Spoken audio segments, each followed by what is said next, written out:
ವಿಟ್ಲದ ಅಳಿಕೆ ಗ್ರಾಮದ ಜೆಡ್ಡು ಪದ್ಮಗಿರಿ ಶ್ರೀ ಆದಿ ಧನ್ವಂತರಿ ಕ್ಷೇತ್ರದಲ್ಲಿ ನಿರ್ಮಾಣಗೊಂಡಿರುವ ಶಿಲಾಮಯ ದೇವಸ್ಥಾನದಲ್ಲಿ ಶ್ರೀ ಧನ್ವಂತರಿ ದೇವರ ಪ್ರತಿಷ್ಠಾಬಂಧ ಬ್ರಹ್ಮಕಲಶೋತ್ಸವ ಪ್ರಯುಕ್ತ ಮಹಿಳಾ ಸಮಾವೇಶ ನಡೆಯಿತು.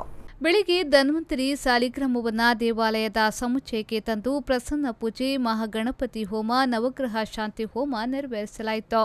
ಬಳಿಕ ಭಜನೆ, ಅನ್ನ ಸಂತರ್ಪಣೆ ನಡೆಯಿತು.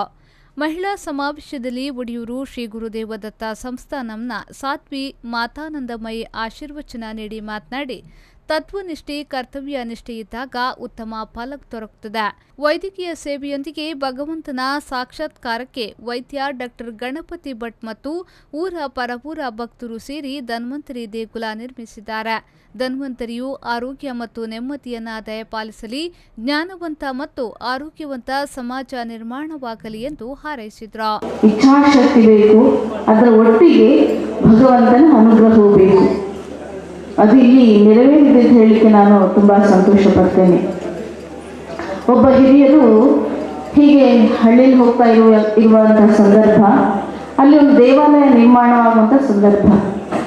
ಹಾಗೆ ಹೋಗ್ಬಿಟ್ಟಿದ್ರೆ ಅಲ್ಲಿ ಕಲ್ಲುಗಳನ್ನು ಕೆತ್ತಾ ಇದ್ದಕ್ಕೆ ಕೆಲಸ ಎಲ್ಲ ಆಗ್ತಾ ಇತ್ತು. ಕನ್ಯಾನ ಭಾರತ ಸೇವಾಶ್ರಮದ ವ್ಯವಸ್ಥಾಪಕಿ ಸರಿತಾ ಈಶ್ವರ ಭಟ್ ಕಾರ್ಯಕ್ರಮದ ಅಧ್ಯಕ್ಷತೆಯನ್ನು ವಹಿಸಿದ್ರು.